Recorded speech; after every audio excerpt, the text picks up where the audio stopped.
এ বিষয়ে আরো জানাতে ঘটনাস্থল থেকে আমাদের সাথে যুক্ত হচ্ছেন তারেক রহমান। আমরা সরাসরি চলে যাচ্ছি তার কাছে। তারেক, দুর্ঘটনাটি কিভাবে ঘটলো আর এ বিষয়ে পুলিশ ও স্থানীয়রা কি বলছেন, এরই সাথে জানাবেন যে নিহতের পরিবারের অন্যান্য সদস্যরা কি বলছেন। জি শ্যাম, ধন্যবাদ আপনাকে।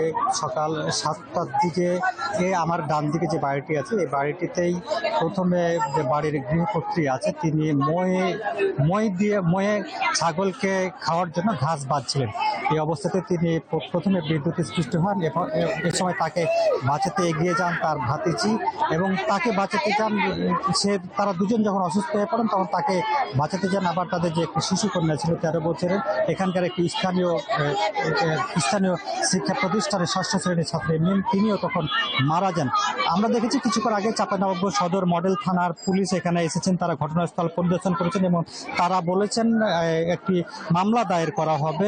অর্থাৎ তারা কিছুক্ষণ আগে সুরতহাল প্রতিবেদন তৈরি করেছেন। এখানে পরিবারের স্বজনরা ছিলেন, এখানে স্থানীয় ইউপি চেয়ারম্যান হারুনুর রশিদকে আমরা দেখেছি। পরিবারের লোকজন বলছেন একটি মর্মান্তিক মৃত্যুর ঘটনা, আসলে অসাবধানতা বশত এই ঘটনাটি ঘটেছে বলে স্থানীয়রা আমাদেরকে জানিয়েছেন। তারা বলছেন যেন ময়নাতদন্ত না করা হয় এবং দ্রুত সময়ের মধ্যে যেন তাদেরকে লাশটি ফেরত দেওয়া হয়। আপনাকে যদি আমি একটু বলে রাখতে চাই কি যে আশা এবং আশার বাড়ি হচ্ছে আপনার তানোর উপজেলার মুন্ডুমালাতে। তারা এখানে বেড়াতে এসেছিলেন এবং মিমো ছিলেন এই বাড়িতে, অর্থাৎ এই বাড়ি থেকে পড়াশোনা করতেন নানির বাড়ি থেকে।